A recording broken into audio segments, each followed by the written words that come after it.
let's talk about some writing. Alright, so you see it all over YouTube. You see manga tutorials and comic tutorials where they talk about scripts and storyboards and outlines and things like that. And then when you start doing it, you start doing the scripts, you do a couple of lines of dialogue, and you're just like, okay, that's good. You got your script. And then you're like, okay, well, I also need an outline, so I guess I'll do the outline. I'll write, like, 1 or 2 plot points. Okay, good enough. And then you get onto the storyboard, because you want to follow these tutorials, and you want to follow their advice, and then on your storyboard you're like, okay, that's good. And then you go on to the final inking and drawing, and all of that, and what do you end up with? A bad product. Do people buy bad products? Sure, you might get, like, 1 or 2 sales, but that's not enough to actually, like, do anything with.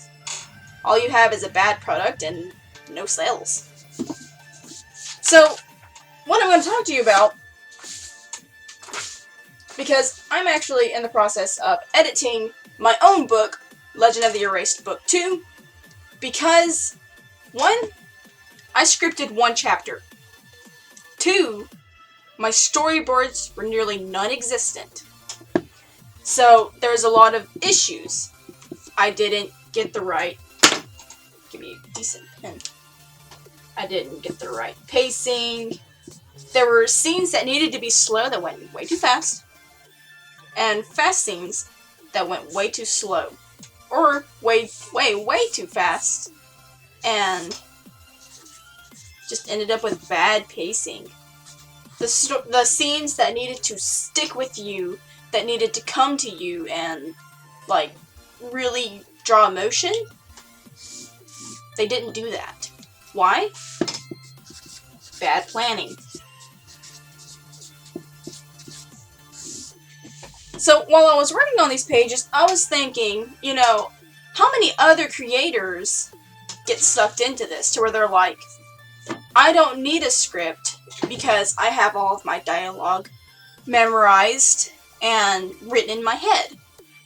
How many creators don't outline because they're like, oh, I know my story. I know everything from point A to point Z. But the thing is, you don't. There's a whole lot of scenes in there that are missing. So, really, the thing is, you can't skip these steps. Otherwise, you go back to having a bad product. So let's talk about those a little bit. First off, we have outlines. Just centered on the camera. We have outlines. What are outlines? So outlines are pretty simple. They're pretty much just like, you know, you have a chapter and you write down what happens this point, this point, this point, this point. And it's pretty much just a list of plot points and scenes you want to happen. Do you need these? Yes. If you want a streamlined story where it all makes sense, everything feels like it was put there placefully. What? Where everything feels like it was put there on purpose, you have to outline your entire story. Because I'm sure you've seen those shows, or those, you know, read those comics, to where it's like, they have a story, and then it just stops, and has like some kind of filler. And this filler can last for quite a while. And then it goes again. Then it stops. Those stops with filler can be pretty jarring, especially if it's in the middle of a huge plot scene. Now, a little bit of filler here and there. That's a lie. Filler is garbage. Don't add it. If you need a scene, or just an episode or a chapter to where the characters are bonding, they're just living life, that's not filler. That should be part of the actual story. There is no need at any time for filler, because that's what it is. Unneeded stuff. So get rid of the filler. How do you get rid of the filler? Because if you're already writing stuff, and let's just say you've got yourself on a really tight deadline, like you have to put out a chapter a month because you're posting webcomics, because you have a publisher. Once you get to this point where you have it actually planned in your head, once you get to this point, well shoot, you have a whole chapter that you need to write that you didn't plan yet. Because you didn't outline it. Because you didn't outline your story from start to finish. You planned it out in your head, and by the time you got here, you have no content. So you pump out this shit chapter just to get the story, just to keep putting out content. But eventually, after you put out enough filler, people realize what you're doing, and they just kind of, they can feel the stress that went into it. And they can also feel that it's not authentic, it's not part of the story, it's filler. I mean, I've heard several people complain about Naruto and stuff like that because most of it is filler. So make sure to outline so you can have a streamlined story. Now, the way people do it is different. The way I personally outline, and I need to re-outline my story because after, like, you need to have chapters 1 through 10 completely outlined, completely scripted before you make any other moves.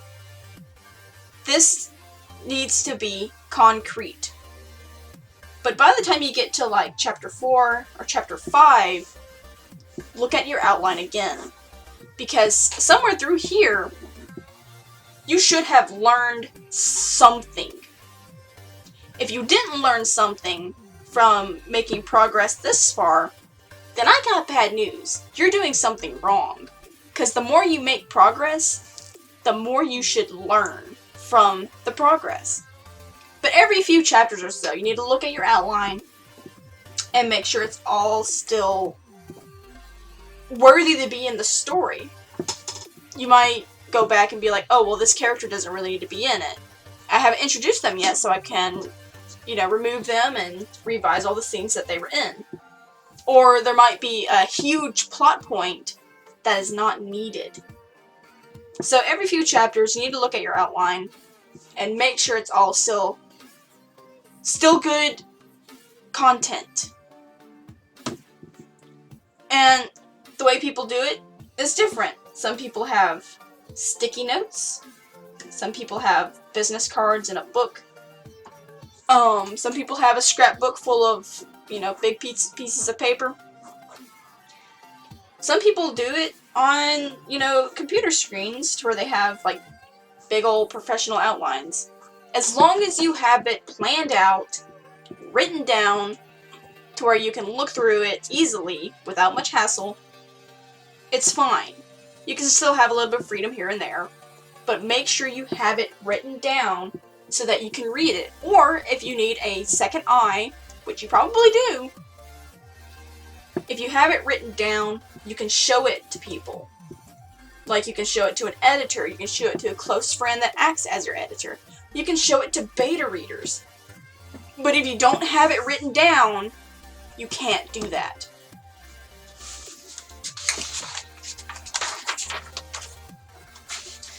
My next point, scripts.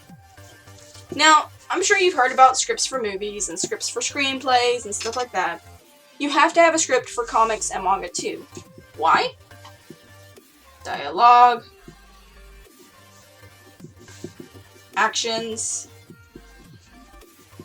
and just making sure the pacing and the flow is good.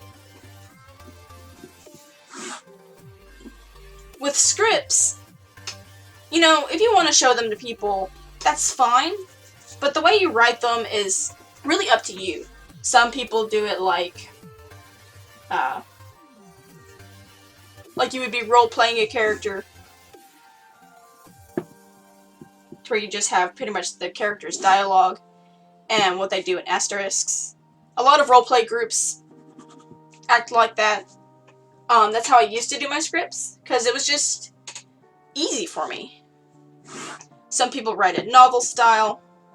That's the way I've started doing my scripts recently, because I joined a Discord group that is meant for writers, and most of the writers in this group are like novelists, and they write like actual books, not comics.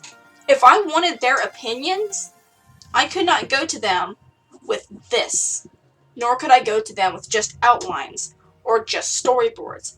I would need a script that they can read and feel and get behind.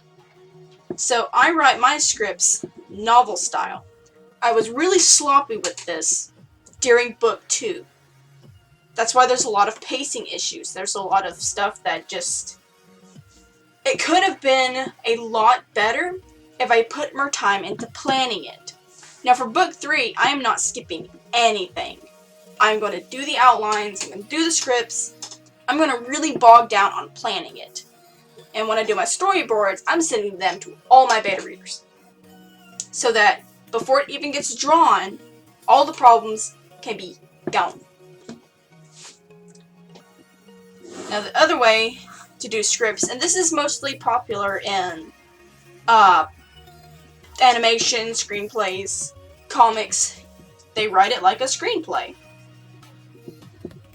Which you can look up examples of that where they have the scene here, they have a dialogue here with, the person's name, who's talking, and then they have, description of what's happening. Like a screenplay would. And if you're like a really strict comic creator, you can do it panel by panel. Panel 1, the action and the dialogue, panel 2. On page 5, maybe. So those are different ways to do scripts, but you definitely need them so that you know how the pacing is going. Maybe there's a piece of dialogue that doesn't make sense. Maybe there's something that could be done better. And you can show it to editors, you can show it to beta readers to get second opinions to make sure, hey, is this scene okay? Is this going well? And that's basically my advice on you with scripts. And this final point is mostly exclusively to comics, manga, and animation. Storyboards. If you're doing anything visual, you have to have storyboards. Now, the way I do it, or the way I start doing it, is I'm a very visual thinker, so I'll have like an idea of, okay, in this particular scene, I want this character to have this expression. So I'll just start like drawing down things that I want to happen. Like, I want a particular pose to be shown, I want different things to be visible. So I'll just start putting down sketches, and then I'll actually start organizing them into panels to make sure that, it flows well. When I storyboarded book 1 and book 2, which again, had to go through really harsh edits because I didn't do them right, I would just do a double page spread, scribble down some stuff, and be like, okay, that's fine. That's not fine. This is your heavy planning stage. You need to have a double page spread so that page turns and all that stuff. And you need to make sure that it's flowing well. You need to make sure that you have everything you need on this page. If you can condense it to lower your page count, do it. Because the more you can condense it, the more content you can put in the book. So that you don't have just like wasted space or bad pacing or anything like that. You have to storyboard, and you have to, make sure that you have it. If you don't feel like you could pick up that storyboard and read it in a manga or comic and be happy with it, it's bad. You need to make sure that you're using different kinds of panel layouts, depending on the kind of story you want. Because I know a lot of comedy and light-hearted manga and comics, they have like a basic layout. Because it works, and it's a not serious story, so they can do this.